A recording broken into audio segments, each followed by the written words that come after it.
आपके मन में आया शैल पर्वत पर साक्षात श्री तिरुपति बालाजी विराजमान है, वहां पर शैलपुर में स्वामी जी का दर्शन कर लें और श्री तिरुपति बालाजी का भी दर्शन करेंगे। तब आचार्य चरण अपने शिष्यों के साथ तिरुपति गए। हमारे संप्रदाय के 4 प्रमुख स्थान हैं दक्षिण में, कांचीपुरम वरदराज भगवान, श्रीरंगम श्री रंगनाथ भगवान, तिरुमला में श्री तिरुपति बालाजी, और बेंगलोर के पास में एक स्थान है वहां संपत कुमार भगवान। और ये चारों ही ठाकुर जी रामानुजाचार्य जी के संबंध मानते हैं। वरदराज भगवान जिन कांचीपुरम में जहां रामानुजाचार्य जी रहे, वरदराज भगवान रामानुजाचार्य जी को अपना पुत्र मानते, मतलब रामानुजाचार्य जी के पिता हैं वरदराज भगवान। रंगनाथ भगवान इनके प्रति गुरु भाव है। और श्री तिरुपति बालाजी कई लोग सुनकर के आश्चर्यचकित हो जाएंगे, ये रामानुजाचार्य जी को गुरु मानते हैं। रामानुजाचार्य जी मतलब तिरुपति बालाजी एक प्रकार से मंत्र दीक्षा लिए हैं। कैसे?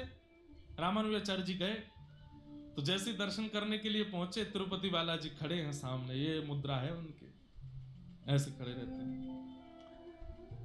आचार्य चरण दर्शन कर रहे थे, दर्शन करते करते इतने में तिरुपति बालाजी ने नेत्र खोले, इधर आइए, बुला लिया। रामानुजाचार्य जी बोले कहिए। बोले एक बात बताइए आप। बोले क्या? मैं परमात्मा होकर के अवतार लेकर के भी इतने लोगों का उद्धार नहीं कर पाता, आप आचार्य बन के इतनों का उद्धार कैसे कर देते हो? ऐसी कौन सी बूटी है आपके पास में?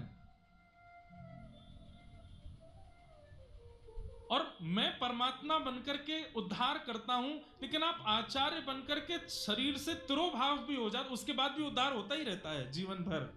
क्या करते हैं आप लोग ऐसा?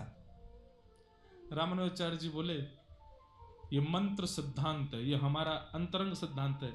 बोले हमें बताओ क्या सिद्धांत है? बोले ऐसे थोड़ी बताएंगे, मंदिर में बैठ के सुनता है कोई, बाहर आओ। सत्संग सुनने की जो विधि है उस हिसाब से आइए। ठाकुर जी मंदिर से निकल के बाहर आ गए।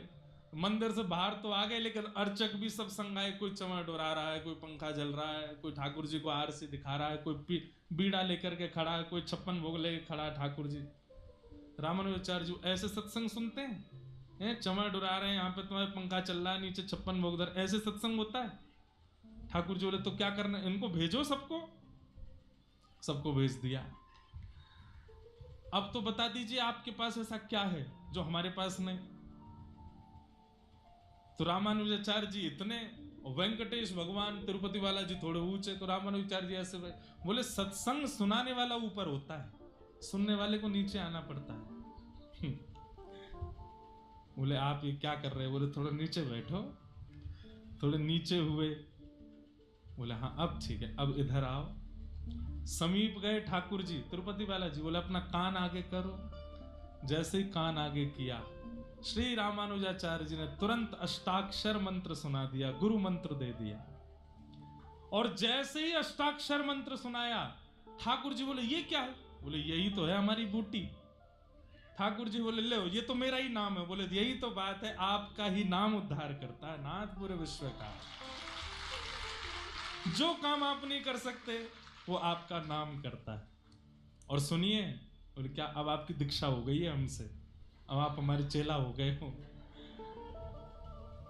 और तिरुपति बालाजी बड़े प्रसन्न हो गए। पूरे दक्षिण में आप जाएंगे, श्री रामानुजाचार्य जी ऐसे बैठे हर मंदिर में, लेकिन एकमात्र तिरुपति बालाजी में रामानुजाचार्य जी ऐसे बैठे हैं। क्योंकि श्री तिरुपति बालाजी जितने भी श्री वैष्णव हैं जो उर्दपुंड लगाते हैं, श्री वैष्णव परंपरा में दीक्षा लेते हैं, उन सबके गुरु भाई हैं। कौन? तिरुपति बालाजी।